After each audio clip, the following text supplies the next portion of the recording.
With the first overall pick in the inaugural Professional Women's Hockey League draft. Playing in a professional league for the first time in our life, and I think that says it all. They're big, they're strong, and they deserve to play hockey the way they are right now. They were just told moments ago that they've set a world record for attendance for a professional women's hockey game. She's coming in close, she's looking around, she shoots, she scores!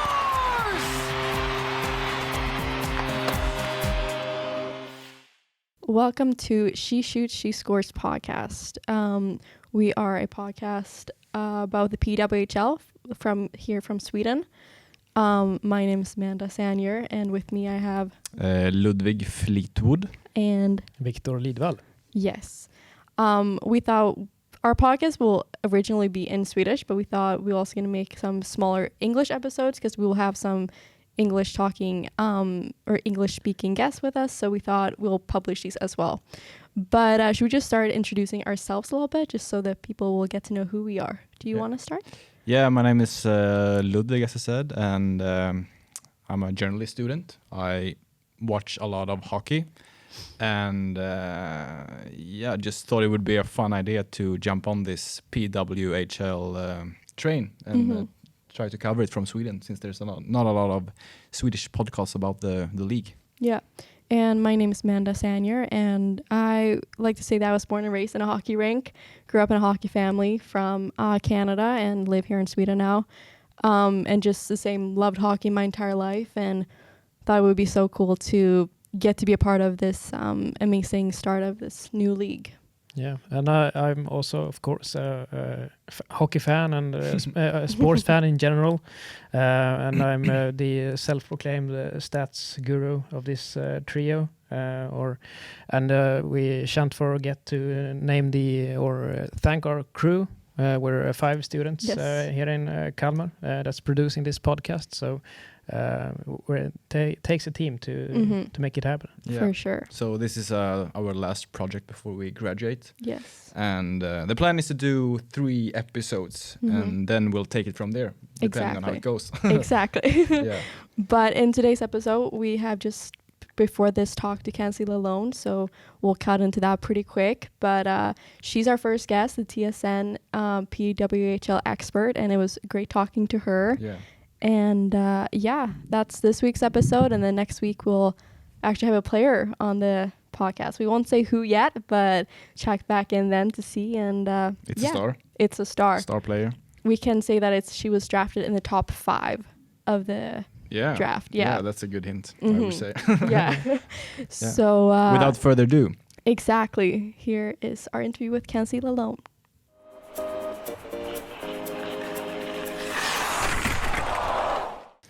We're happy to have our first guest on our podcast. It's none other than the PWHL expert, the TSM play-by-play announcer, former hockey player, and the first female play-by-play for the Quebec Maritimes Junior Hockey League. Kenzie Lalonde, welcome to She Shoots, She Scores podcast.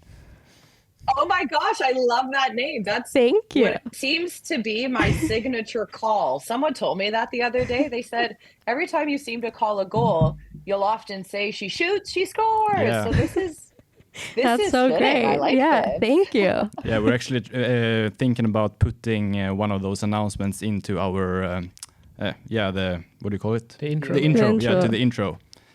And I think you might be the one who is calling, so is that okay? Please, let's do it now. Yes. Yeah, good. Then we have, you're okay, and we have it on tape. Perfect, let's move on. Yeah. So how are you doing, Kenzie? Great. Today it's about 12 p.m. here in Boston. So I've got 2 PWHL games on deck. We did one yesterday, Ottawa, Boston. They'll face each other again tomorrow night. So today's an off day for me. I'm going to try and get out and explore a bit of Boston. I haven't been here in like 10 years. So it's a sunny day. So I want to take advantage. Yeah, nice. That's good. Is it a lot of travel for you right now, or how does the schedule look like? Yeah, so it's I guess the PWHL season would have began January 1st, 2024. And so I've done quite a few games in Ottawa. And because I live in Montreal, that's a little bit of travel there. And I have a few games here in Boston. We'll go to Pittsburgh in March to do that offsite game between Montreal and Toronto. And then I got some NHL coverage as well in the mix. So I'm kind of kind of everywhere, Yeah, which that's keeps fun. it interesting. Yeah, exactly. Keeping it interesting. Kind of just like a little background thing. What's your own relationship to the game of women's hockey?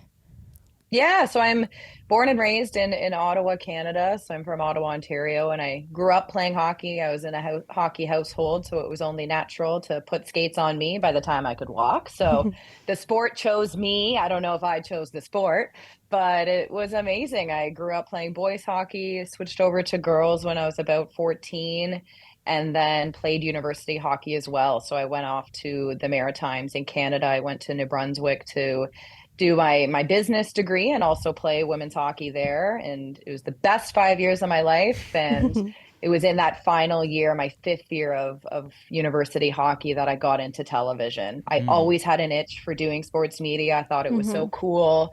People's jobs were to talk about hockey. And I was like, that sounds great. I want to do that.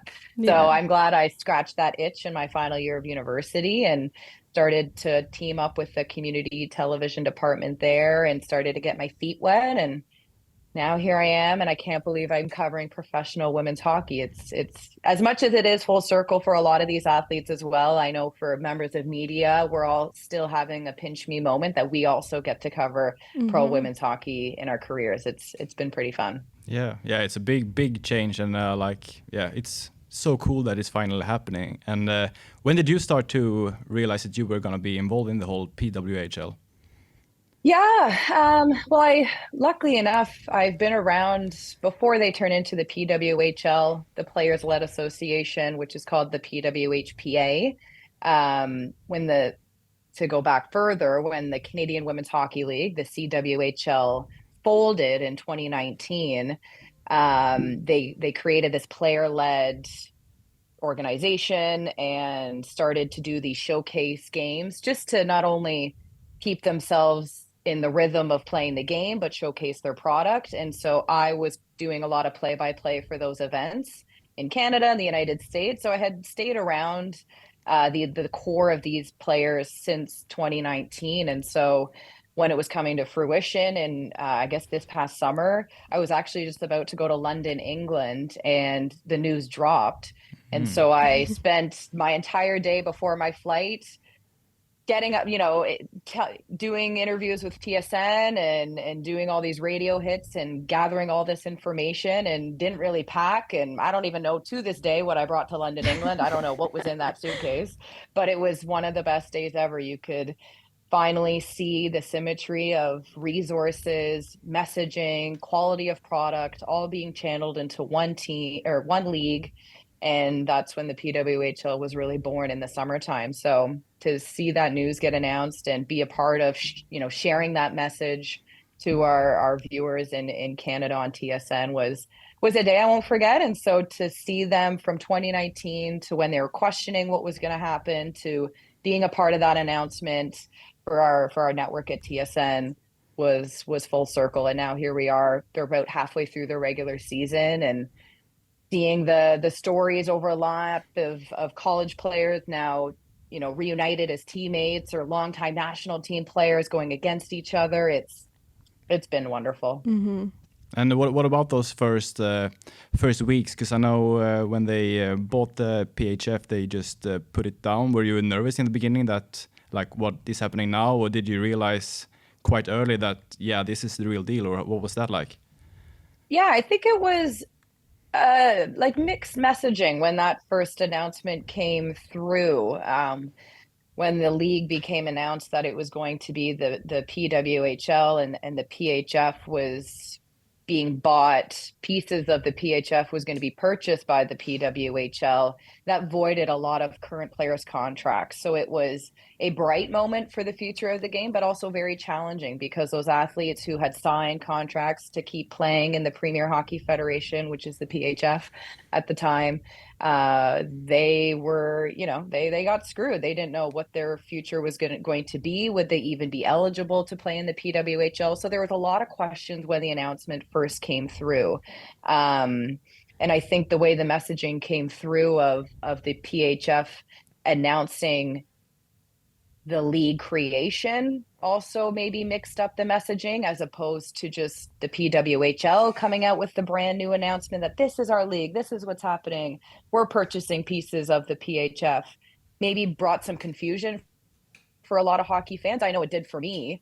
And so I still think the way those athletes were, taken care of and how their league was folding wasn't right. So there is still some turmoil in the creation of this, and those athletes had to find either a place to play. A lot went over to Sweden and played in the SDHL to keep their careers going if they knew the PWHL couldn't have been a path for them. So it was challenging in those first few days of what does this mean for the PHF that looked like a very promising league, and those players that got hurt in the process. But to really streamline this, have one league moving forward, that allows everybody to get involved. Because for many years there were two leagues and people didn't really know why are there two leagues? What's happening here? So in the end, it'll be a good thing, and we already see the resources being streamlined into the PWHL and the fandom of it all and the success of it. It all, will turn out for the better, but there are still stories that are important to be told of people that got hurt in the process. And so some of those PHF players are certainly were part of some of the damage along the way. But I have a few friends now playing in Sweden because of it, and you never know where life's going to take you. And they're so happy that they were still able to continue their careers, even if it wasn't with the PWHL. Would you say that there's a lot of bitterness involved still for those players that weren't able to make it here? I would think so, for sure. You signed a deal with a team in Buffalo, and then a week later you find out that that's not actually happening. And what does that mean? Are you still entitled to some money? And your whole life gets uprooted in that moment. So it is still challenging for those players, and they had to find an answer quickly. And so I think it is still important to remember that players' careers got hurt in the creation of this, but the greater picture, it'll be better for the sport. Definitely. How do you think, we kind of talk about it, but how do you think this will help women's hockey, but also just women's sports in general? With the PWHL? Yeah. Oh my gosh. Well, I think we keep hearing it. Player or fans that come out to these games and see the possibilities that professional women's hockey is an option for them now. That's never really been a thing before. So you're growing up playing the game. It doesn't have to end. Like I knew growing up, when I was not at all in the cards for the national team by any means, I knew my career was going to come to a close. The pinnacle for me at that time was university. If I could get a university scholarship to play hockey, I made it. That was the dream. But now athletes can look beyond that and look to professional and know that that can be an opportunity for them. So the growth of the game because of this, I think, will grow exponentially. We've seen it internationally already grow. Federations have done a good job of making sure their women's programs get funding or starting at the grassroots level, and having international players a part of the PWHL will only continue to, I think, grow the sport on an international scale. And we've seen the gap already starting to close at these most recent world championships at both the under 18 level and the senior level. And the PWHL will be a big piece to closing that gap, I think.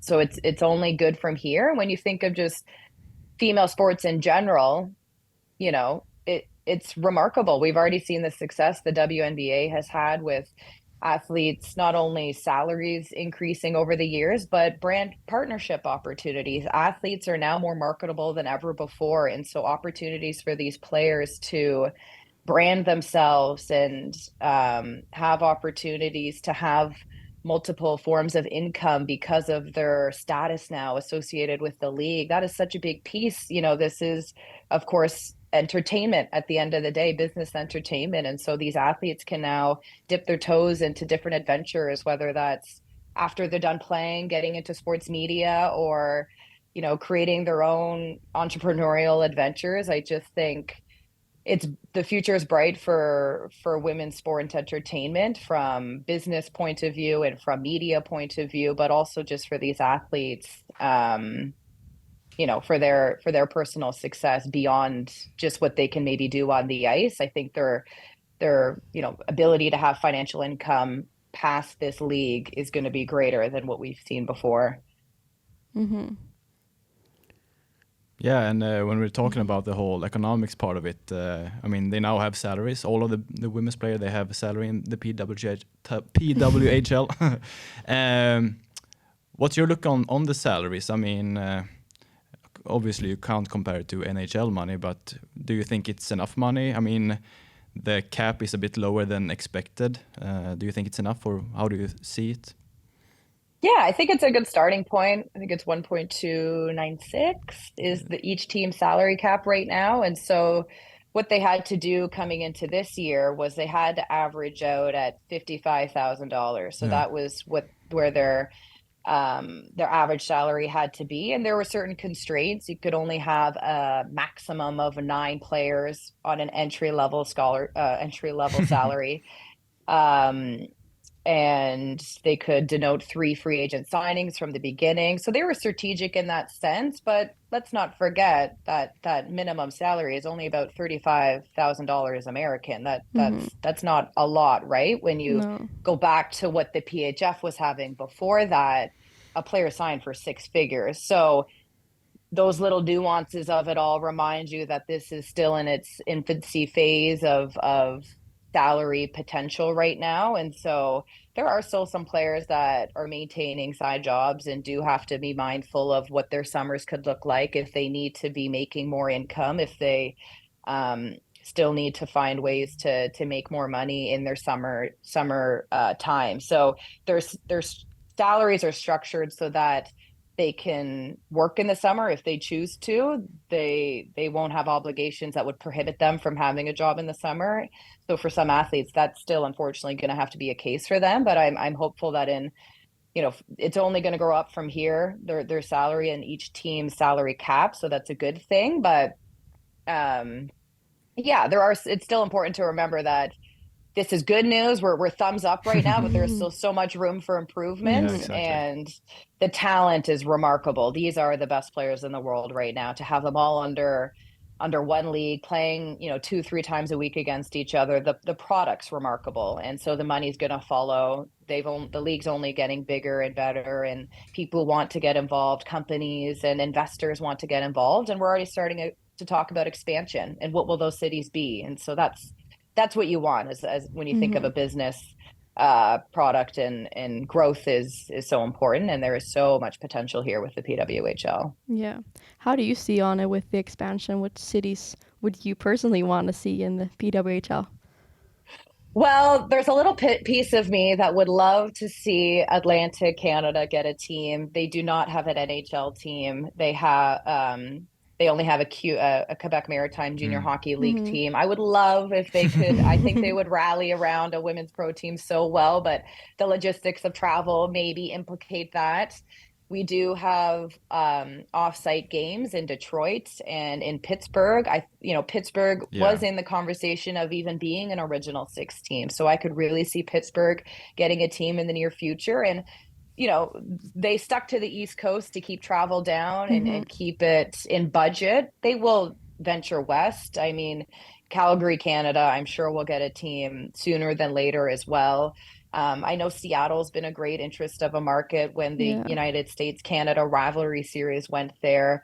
Over 14,000 fans came out to that game at Climate Pledge Arena. So I do think there's an appetite in Seattle as well. But if I had to put my money on the next expansion team, I could see Pittsburgh most likely in the running right now. Yeah, I mean, that's been a lot of talk about Pittsburgh. But if we're talking about the West as well, how do you think the league would be structured? Because we know that the northeastern corner of the North America is there's a lot of good hockey markets right there. Maybe not as many in the West. How do you think the league would be structured with travel and conferences and everything like that? How would that work? Yeah, I think they'd have to go to an Eastern-Western division.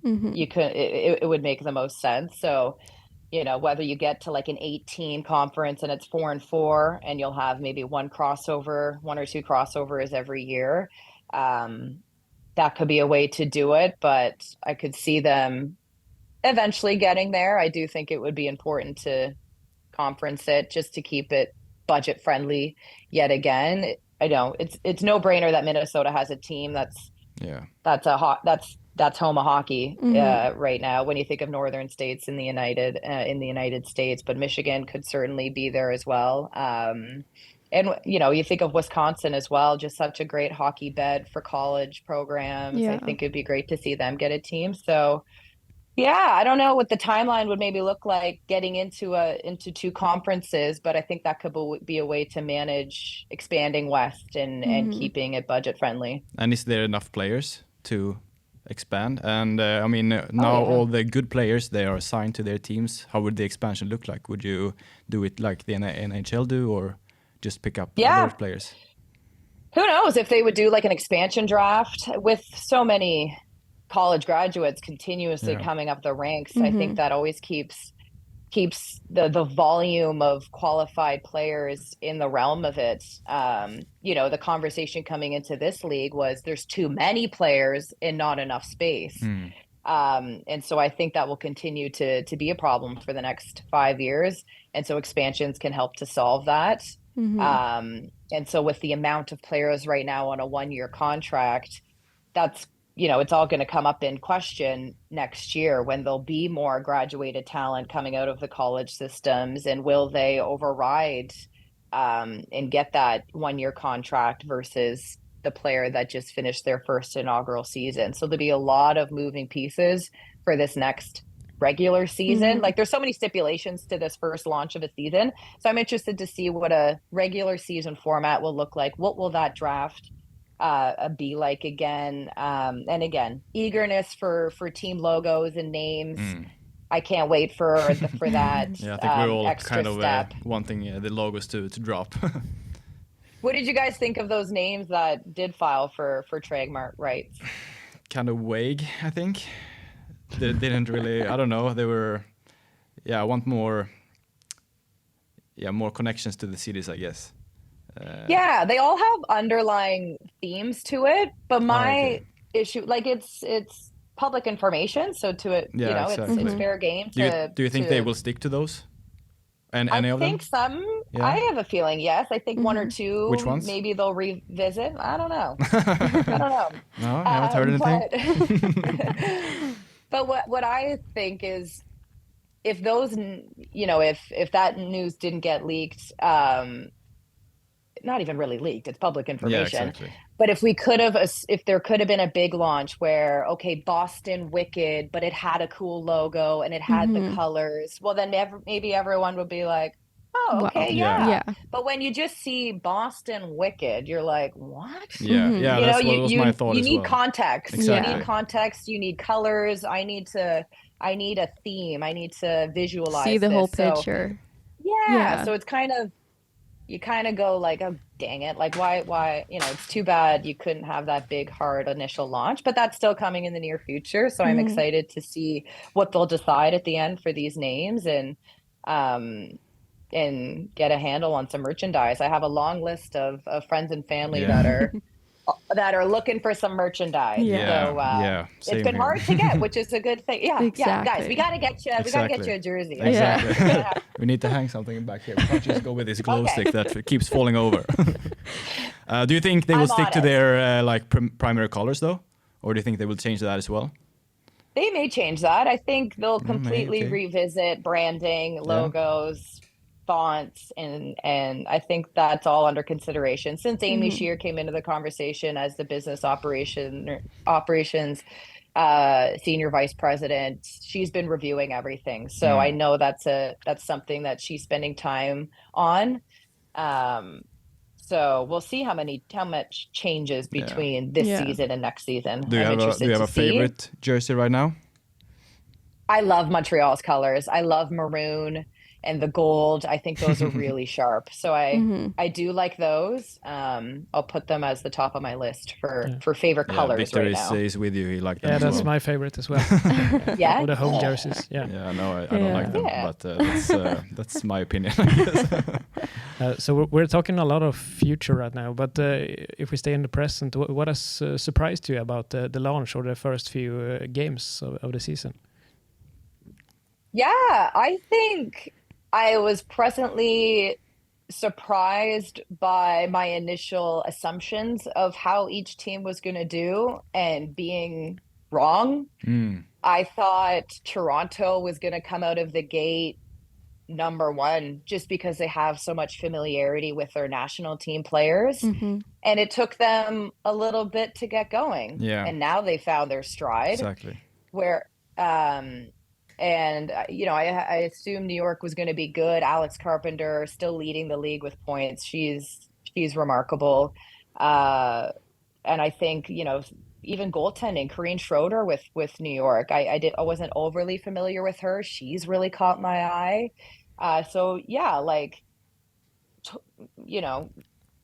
My assumptions versus what came to fruition in those first few weeks, I was reminded of anything can happen. You never know when all these new players and new teams get together, what's going to happen. And it's been fun. It's been fun to watch. And I think how that relates to switching gears and these players now stepping on the international scene. We saw in the most recent rivalry series going from foes in the PWHL to back being teammates with the Canadian women's national team.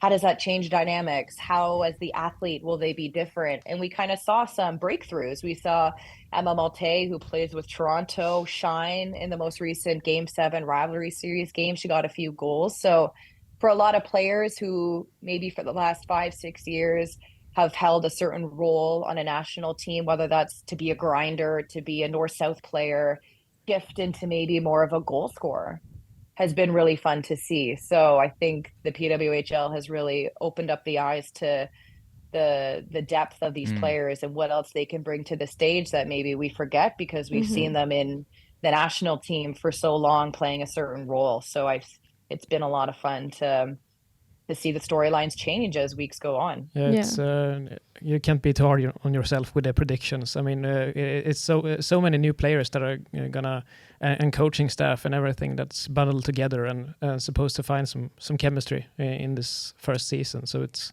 very hard to predict. Yeah, right now it's just Minnesota natives that come together and just crush everyone, I guess. I know. Yeah, they just got that local vibe. It's working for them. Yeah. You got to Swedish roots. Yeah. I think also like Boston's pretty fun. I think to see Pernilla Wingberg on the bench and Emma Soderberg in the mix, having these long international studs now be a part of this is pretty cool. Yeah. Do you guys have a favorite team, or is there someone that's really caught your eye? I mean, obviously Minnesota. You can't when you watch them play, and when they sometimes they look a bit slow, but then when they get going, they just keep coming and coming and coming. Like when they, in a lot of games. So that's quite impressive. Just the way they're playing, and really skilled. So I like Minnesota so far. The way they play, at least.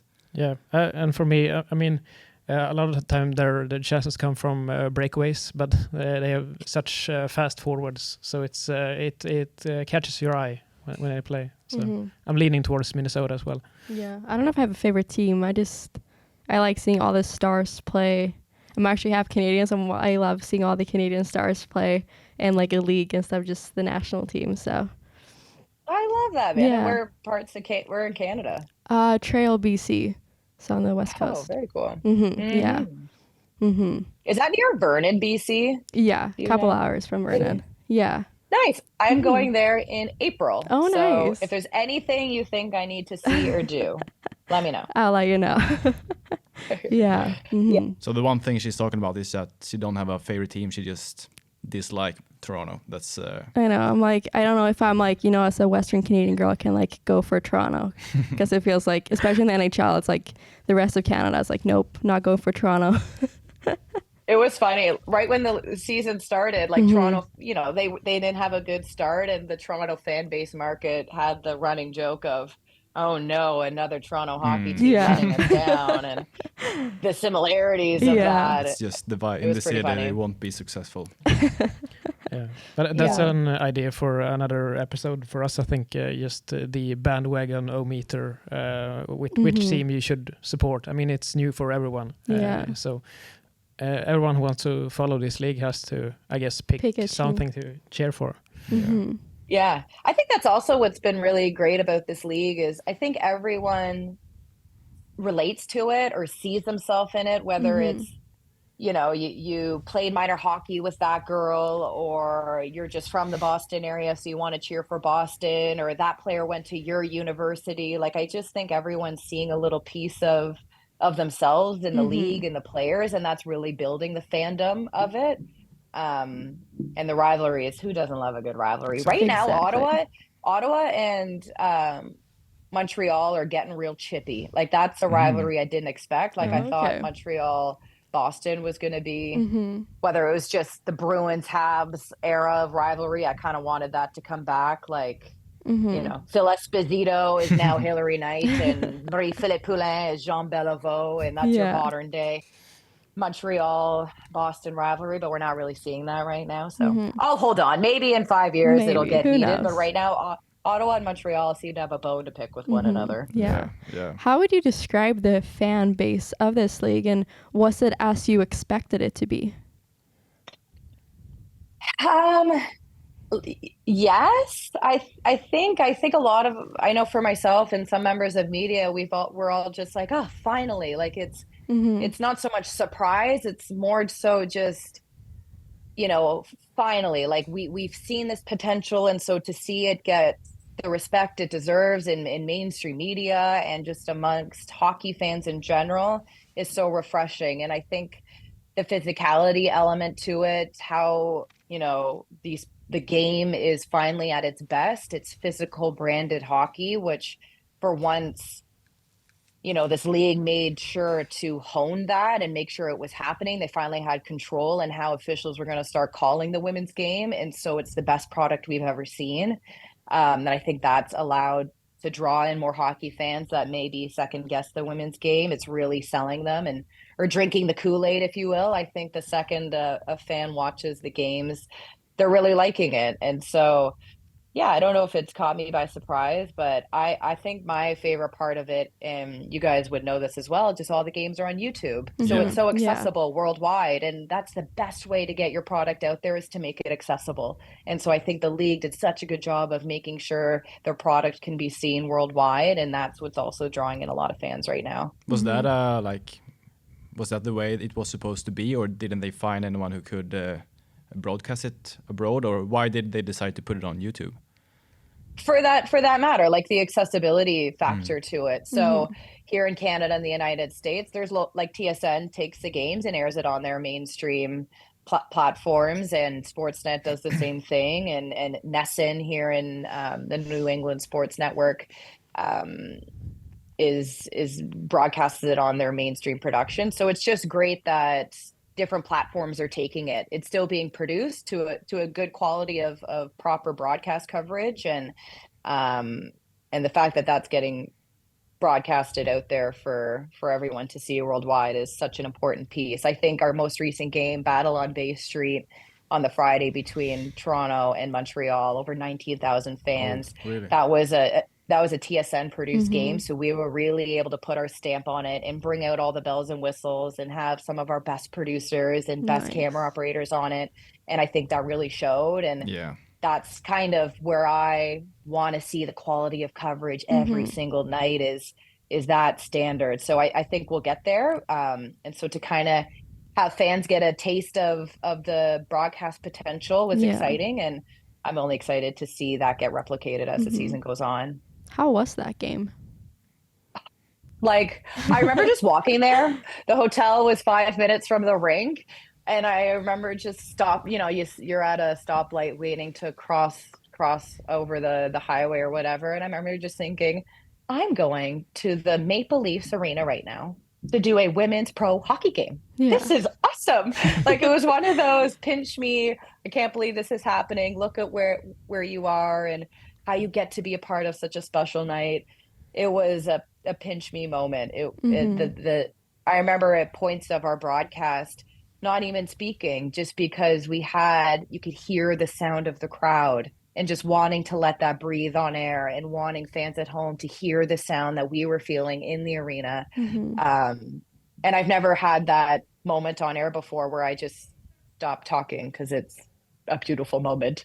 So it was a really special game. I think to have people in the crowd that were part of the builders of the game back in the early 90s and watching the current product, it was a full circle moment for a lot of women's hockey builders in that night on Friday. I mean, we've been talking a lot about the records that are breaking all the time, and like we've been talking a bit about how big the arenas should be for the PWHL. What do you think? How big crowds do you think they can draw? Yeah, I love some of these AHL arenas that they're playing in. Excuse me, that sits about 10,000. Yeah. Mm-hmm. I think that's a great facility size. I think of Montreal, their main arena, the Verdun Auditorium's about 3,000. But at the end of the day, you know, to fill a full rink feels better, looks good. Yeah. So for the first season, I really did think they selected their arenas appropriately. You know, could they, hopefully one day they'll play in the Scotiabank Arena where the Montreal or the Toronto Maple Leafs play. Be careful. And they could have that volume of fan base on a Saturday night every night. But I think right now for this first season, to have arenas that sit about 4,000, 10,000 is really good. Place Bell the other night, I think they brought in about 10,000 fans on the weekend, Minnesota, that was Montreal. a really good crowd. And that's a really good market. Like if Yeah. you know your market well, Montreal could very much be playing at Place Bell every night without a doubt. They could certainly fill that rink for most of their games. Whereas a market like New York, for instance, where they're kind of in Connecticut, they're not really in New York. They're still trying to find the best way to pull in their fan base. Mm-hmm. So I think that'll come with time. But to see them sell out these arenas, these NHL stadium arenas, really is a reminder of the growth potential here. Yeah.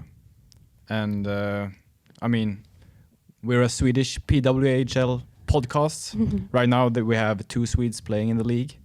When will there be more Swedes, do you think? Or more Europeans overall?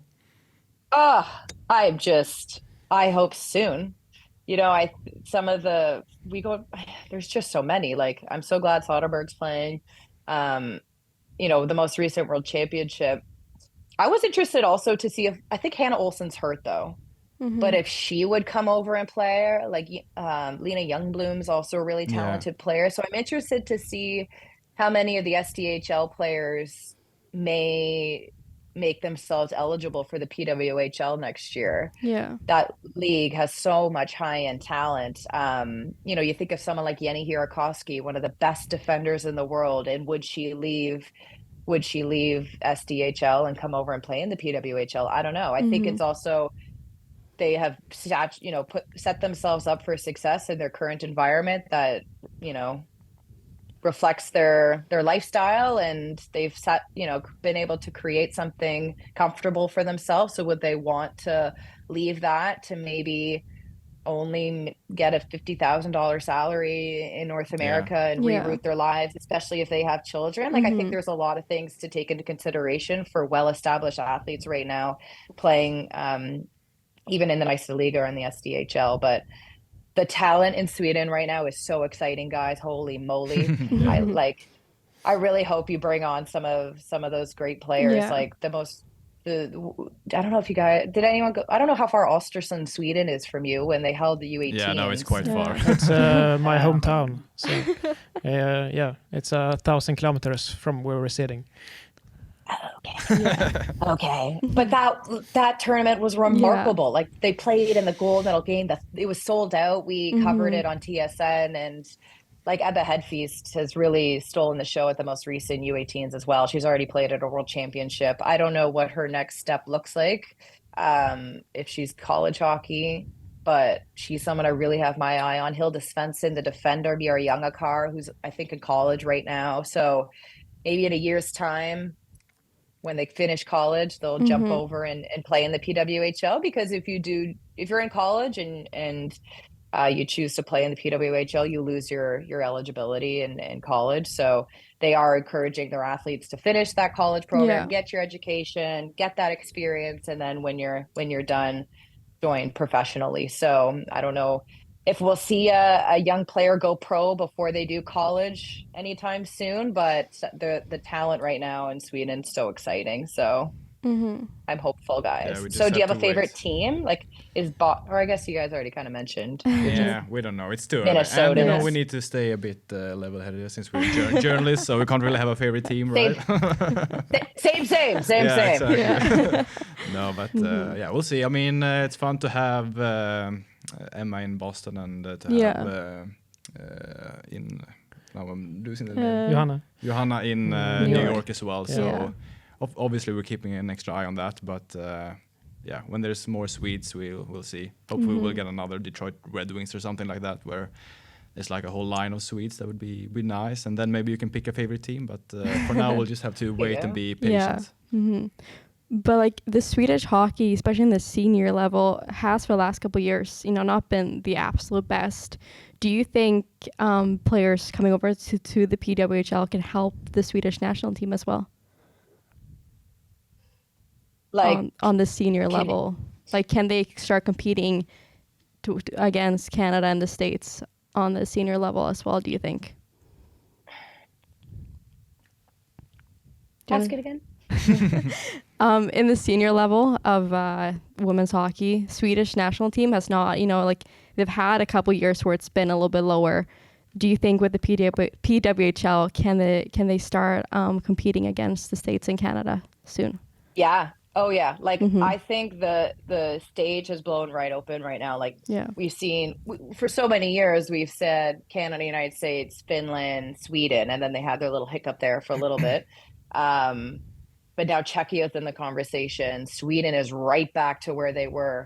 I think like Pernilla Wimberg, who's on the bench with Boston, was part of that 2006 Olympic gold medal battle against Canada. Like it wasn't that long ago. We're still kind of seeing it generationally continuing to be top products, and a big piece of that is because of the SDHL. These players are also playing contact hockey, so it's very similar style of game in the PWHL right now. Like we're seeing symmetry there, and I think that's only going to close the gap on the international stage. So I'm so I think Sweden's on the rise. They continue to the youth that they have is remarkable. Like I kind of touched on her. Mira Youngakar as a defender is so bright. I'm excited to see what she can do.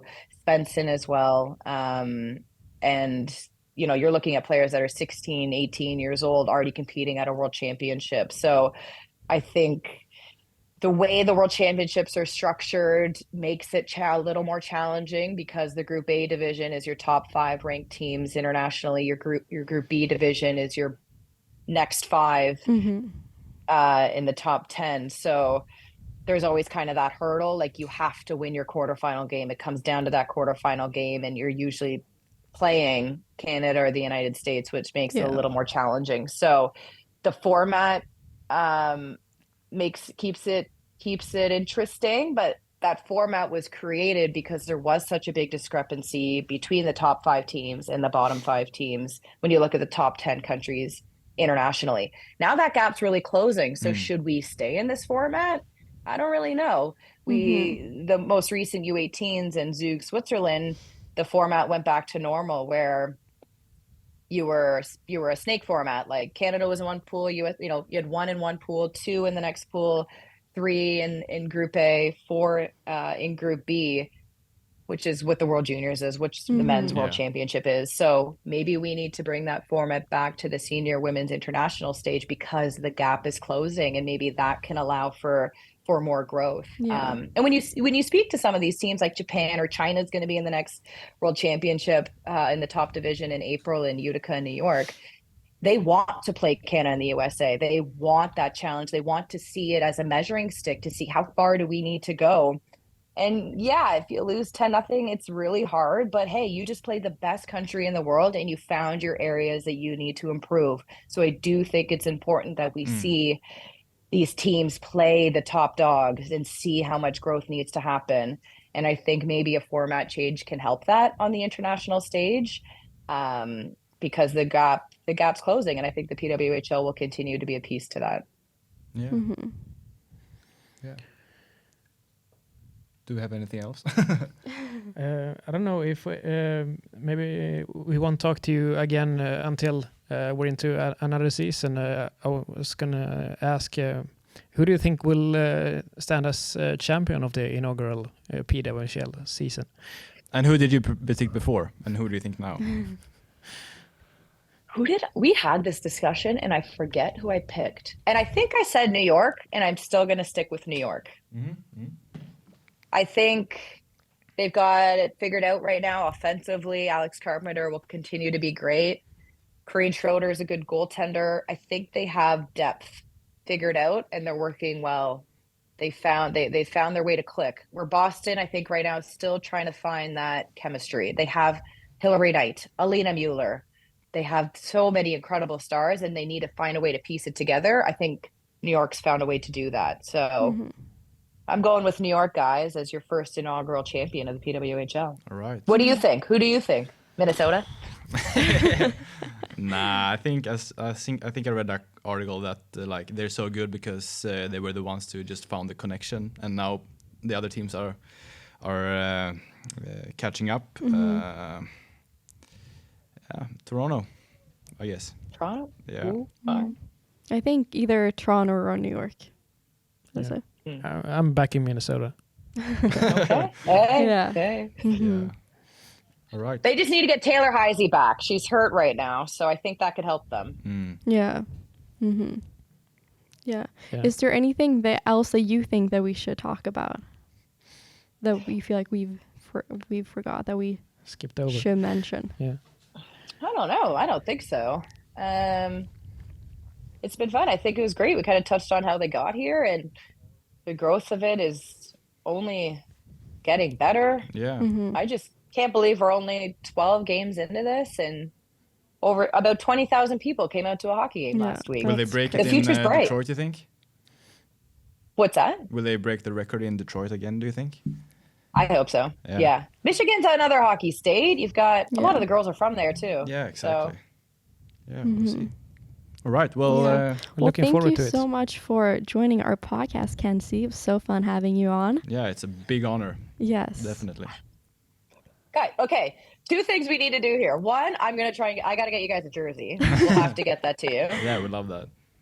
And two, the fact that it's called She Shoots, She Scores. Yes, please use like a sound up of me. Like, I feel like that's all I ever say on air. So Yeah, I think I'm sure it won't be hard. Yeah, we have. I think I found one, so we'll just put it in there, and I'll send you the intro, and you will see.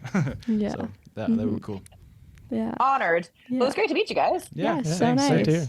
And good luck with the announcing and all the other work that you do, because you do a great job. Yeah. And it's really fun to see you and Pounder. What's her first name? Cheryl, yeah. You seem to have a really good connection. So yeah. It's Oh yeah, really we've good. logged some serious minutes. If you talk to her, ask her about the cuddle corner, okay? The cuddle if you corner, do yeah, I'll speak write with it her, Yeah. say Kenzie wants to know about the cuddle corner. Can you tell us more about that? Yeah, I'll write it down. Yeah. Well, thank you so much. And enjoy your Thanks, off guys. day. Yeah. I appreciate it so much. Thank you for having me. Talk. Ah, Yes. yeah, we're good. Is that all you know, or do you have any other words you know? Good Cavell? Is that good Yeah. evening? Good evening. Yeah. Yeah. God kväll. Yeah. Yeah. Yeah, but it's That's all always I the know. same thing, you know. North Americans and their pronunciation, it's could be worked on, but we'll accept it for now. Okay. Yeah. That's good. Yeah, no, this was really fun.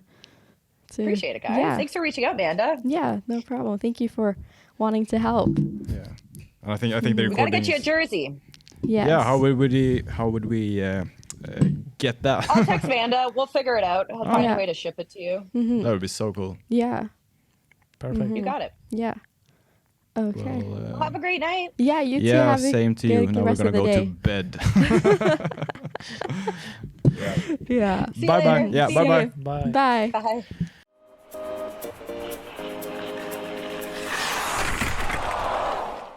What did you guys think of our talk with Kenzie?